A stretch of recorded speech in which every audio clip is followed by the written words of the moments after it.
ඔබ සියලු දෙනාටම පින්බර වප්පුන් පොහෝ දිනයක් වේවායි කියලා අපි පළවෙනියෙන් ප්‍රාර්ථනා කරමු. අපේ බුදුරජාණන් වහන්සේ 7 වන වස් කාලය ගත කරන්නේ තව්තිසා දිව්‍ය ලෝකේ.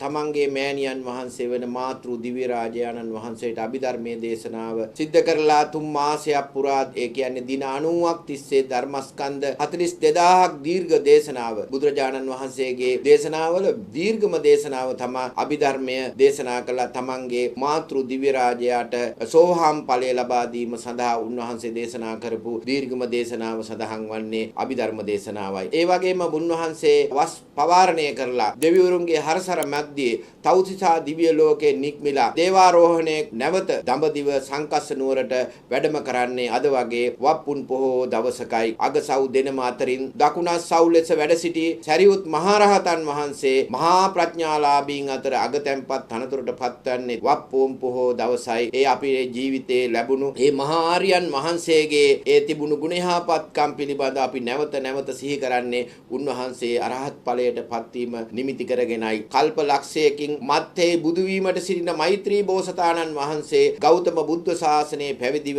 අද වගේ දවසක තමයි උන්වහන්සේට මේ පැවිදි භාවය ලැබෙන්නේ. ඒ නිසා අපිට වප්පුන් පොහෝ දවස ඊටාම වැදගත් වෙනවා. මෛත්‍රී බුදුරජාණන් වහන්සේගේ බුද්ධත්වයට පත් වෙන දවසට මේ ශාසනයේ පැවිදි වූ දවස සිහිපත් කිරීම, අනුලා දේවිය ඇතුළු කාන්තාවන් පැවිදි කරලා සංඝමිත්තා තෙරණිය ඇතුළු භික්ෂුණීන් වහන්සේලාත් ජයසිරිමා බෝධීන් වහන්සේගේ දක්ෂිණ ශාඛාවත් මෙරට වැඩම කරවීම සඳහා අනුබුදු මිහිඳු හිමියන්ගේ නියමයෙන් දේවානම්පියතිස්ස රජතුමා අරිට්ඨ ඇමතිවරයා ඇතුළු දූත පිරිසක් දඹදිවට පිටත් කර හරින්නෙත් වප්පුන් පොහෝ දවසේ ජයසිරිමා බෝධීන් වහන්සේගේ දක්ෂිණ ශාඛාව මහා බෝධියෙන් වෙන් වී සකස් කර තිබූ රං කටාරම තුල පිහිටෙන්නේ අදිෂ්ඨාන බලයෙන් අද වගේ වස්පුන් පොහෝ දවසකමයි. මිහිඳු මහරහතන් වහන්සේගේ අනුදැනුම මත අරිට්ඨ මහරහතන් වහන්සේගේ ප්‍රධානත්වයෙන් සිංහල මහරහතන් වහන්සේලා විසින් විනය පිටකය සංගායනා කිරීමත් සිදුවන්නේ අද වැනි දවසකයි. තෙමසක් පුරා වස්වසා වැඩ සිටි භික්ෂුන් වහන්සේලා